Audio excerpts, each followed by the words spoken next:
So there's a secret to winning in your 20s every single time, and today, thanks to you, we're gonna learn it. This is a story about you and a story about me. Both of us just won tickets to two of the most incredible shows ever conceived, so curiously, we both decide to attend our respective shows and find out what makes them special. First, the shows never seem to end, which is okay because we can stay as long as we want. Except for the second part. We are actually the stars on the shows, so we can leave it all. And to make it better, people are laughing at us. Now, you and I are very different. In this situation, I get angry at every joke because I take myself very seriously.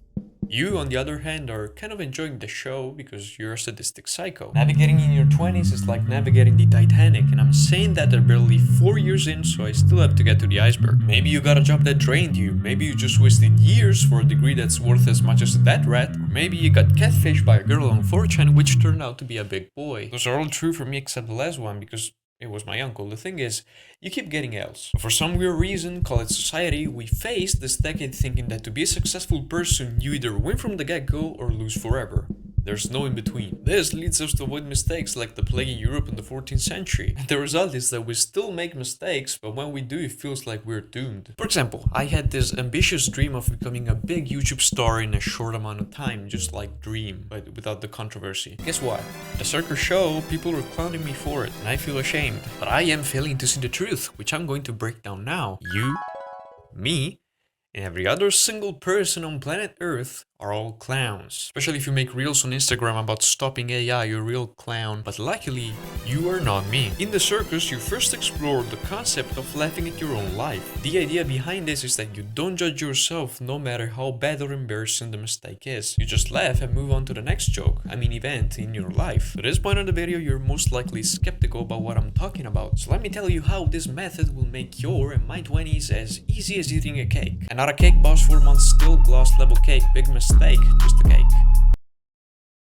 Have you ever felt like this wearing towel guy who has to choose which button to push? Now picture the same guy, but this time he's wearing a colorful wig and a red nose. No matter which button he picks, he's a clown. And his choices are foolish. That's not to say that choices don't matter, but if you don't take yourself too seriously, you will cope better with stress and pressure and you'll care less about outcomes. Of course, turning into someone who can laugh off at everything isn't as fast as becoming a Twitter activist, but if you start laughing at everything like you're doing in the circus, you'll just care less in the long run. Also, do you know who likes people who laugh off at everything? Well, innocent kids, boring adults, and speeding cars.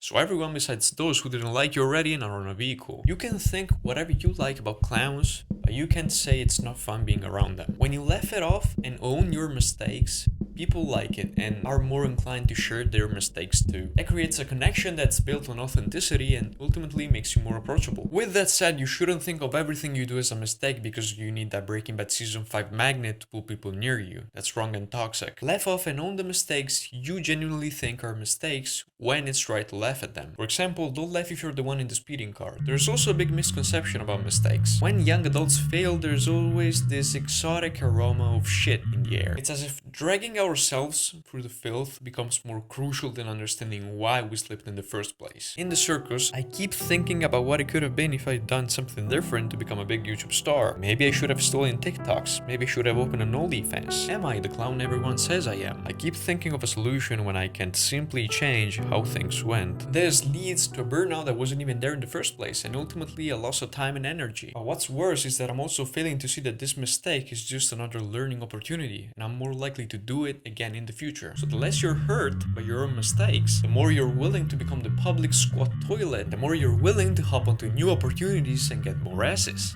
Let me also talk about feelings for a second. Both yours and my 20s are a critical life stage, and there's a reason why you should have such a mindset. You know, being a clown is kind of like being a superstar for multiple reasons. One, just like God, you don't know if you're real or not, but people start occulting your name regardless. And two, you start being kinder to yourself. That means you'll end up acknowledging your flaws, but not letting them define your worth. Of course, getting to this way of thinking isn't easy. Sometimes, when making mistakes, people immediately drag themselves down because they were taught this way since day one. But at the same time, it's vital to become aware of it, immediately shift the mindset, and forgive yourself. Just like Twitch did when they changed their policy about artistic nudity. But what most likely you have been wondering this entire time is this: does being the clown make me happy? In the circus, I ended up thinking of you. And Now if you were in my place, you'd laugh. So I decided to learn from you. I pretend to be a clown and I start laughing at myself along with people. It's weird and it feels so fake in the beginning, but after some time, something even weirder happens. My laughs become real and I actually don't care anymore. I am indeed happier and I'll be till the end of the show.